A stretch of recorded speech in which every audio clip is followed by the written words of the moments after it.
Dear students, exercise 10.7 linear differential equation. Okay, short LDE. அதோட first format இப்படி தான் இருக்கும். dy by dx பக்கத்தில் y இருக்கும்.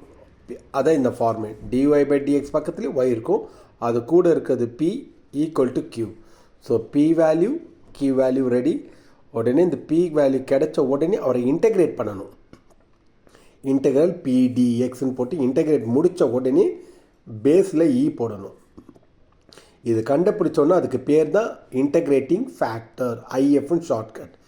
ஐஎஃப் கச்சோன்னா இதுதான் மெயின் ஃபார்முலா. இதில் போட்டிங்கன்னா final answer YIF equal to integral QIF dx. இது ஐடியா நம்பர் 1. செகண்ட் ஐடியா இந்த டைப்லேயே வரும். dx பக்கத்துலேயே x வரும். ஓகே, அப்போ இது dy by dx, இது dx by dy. ஓகேவா? அப்போது இந்த எக்ஸு கூட இருக்கிறது p, இது q. போன சம்மில் நம்ம dy by dx பண்ணுறோம், இந்த சம்மில் dx by dy. அவ்வளோதான். உடனே நம்ம இன்டெகிரேட் pdyன்னு எழுதணும். இந்த மெத்தடில் இங்கே என்ன எழுதணுமா? pdy.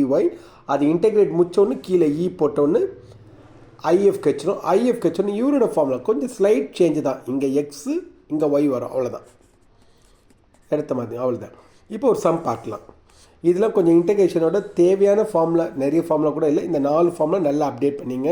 God எக்ஸ்னா lock sine x, இது சைன் இன்வர்ஸ் எக்ஸ், சீக்கன் ஸ்கொயர்னா டேன் எக்ஸு, டேன் எக்ஸை பண்ணால் லாக் ஆஃப் சீக்கன். இந்த ஒரு 4 ஃபார்முலா படித்தா கூட ஒரு சில சம்மை நம்ம ஃபாலோ பண்ணிக்கலாம். ஓகே, இப்போ ஃபஸ்ட்டு சம் எக்ஸாமில் சால்வ் அப்படின்னு கேட்பாங்க, அவ்வளோதான். கேட்டோடனே இப்போ இங்கே டிவை பை எக்ஸ் இருக்குது, பக்கத்துலேயே ஒய் இருக்குது. ஆனால் யார் டிஸ்டர்ப் பண்ணது? Cos x. அதனால் டிவைடட் பை காஸ் எக்ஸ். எல்லாருக்கும் டிவைட் பை காஸ், இங்கே காஸ் எக்ஸ் வந்துடும், இங்கேயும் காஸ் எக்ஸ் வந்துடும். அப்போ sin x by cos x tan x, 1 by cos secant x. அப்போ எந்த ஃபார்மேட் இது? டிஒய் பை டிஎக்ஸ் பக்கத்துலேயே ஒய் வந்துச்சா இல்லையா? அது PY equal to Q. Formula எழுதிங்க. ஒய் பக்கத்தில் இருக்கிறவர் தான் பி வேல்யூ, ஈக்குவல் டுக்கு அப்புறம் இருக்கிறது கியூ வேல்யூ. இவரை நம்ம இன்டெகிரேட் பண்ணலாமா? இன்டெகிரல் பிடிஎக்ஸ் இன்ட்ரடக்ஷன் கொடுத்தேன் இல்லையா? இன்டெகிரல் பிடிஎக்ஸ், பியோட வேல்யூ எழுதிங்க.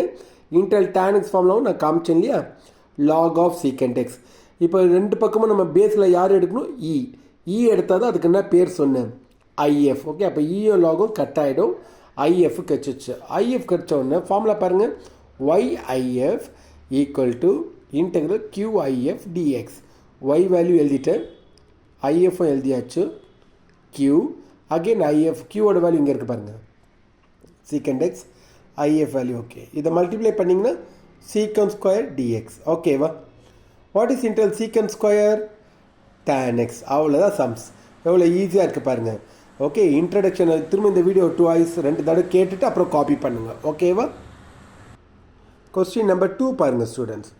எக்ஸசைஸ் 10.7 கொஸ்டின் நம்பர் 2 சால்வ்னு சொல்லி கொடுத்துட்டாங்க. இங்கே கூட பாருங்கள், dy by dx பக்கத்துலேயே ஒய் இருக்குது பாருங்கள். யார் டிஸ்டர்ப் பண்ணுறானோ அதாலே டிவைட் பண்ணிடணும். Divided by 1 minus x square எல்லாருக்கும். அப்போ இவருக்கும் டிவைடில் வந்துடும், இவருக்கும் டிவைட். உடனே ஃபார்முலா எழுதிக்கங்க. எழுதிட்டு இந்த ஒய்யை கட் பண்ணிவிடுங்க. பேலன்ஸ் அங்கே யார் இருக்கோ அதுதான் பி வேல்யூ.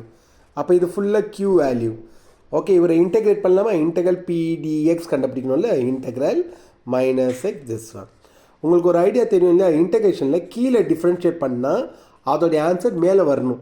இப்போ 1 டிஃப்ரென்ஷியேட் பண்ணால் 0, இதை டிஃப்ரென்ஷியேட் பண்ணால் -2xன்னு வருது. ஆனால் நம்மகிட்ட -x இருக்குது, ஆனால் ஒரு 2 தேவைப்படுது.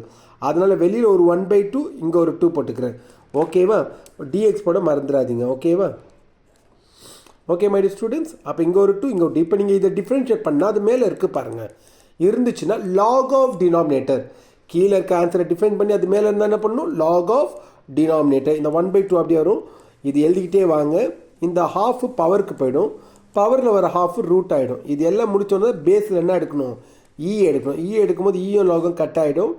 If is ready. IF ready ஆகணும். ஃபார்முலா பாருங்கள். YIF equal to integral QIF dx. Y value எழுதியாச்சு, ஐஎஃபோட வேல்யூ இங்கே இருக்குது ரெடியாக, எடுத்து எழுதிக்கங்க. Q வேல்யூ இங்கே மேலே இருக்குது, Q வேல்யூ எடுத்து எழுதிக்கிட்டேன். ஐஎஃப் எடுத்து எழுதிக்கிட்டேன். dx. இது முடித்த உடனே இந்த ஸ்டெப்பை திரும்ப நான் இங்கே எழுதியிருக்கேன்னா, இந்த 1 மைனஸ் எக்ஸ் ஸ்கொயருக்கு பதிலாக அதை 2 டைம்ஸ் எழுதுகிறேன் பார் ரூட்டில். இப்போ வெறும் எக்ஸை நம்ம என்னென்னு எழுதலாம்?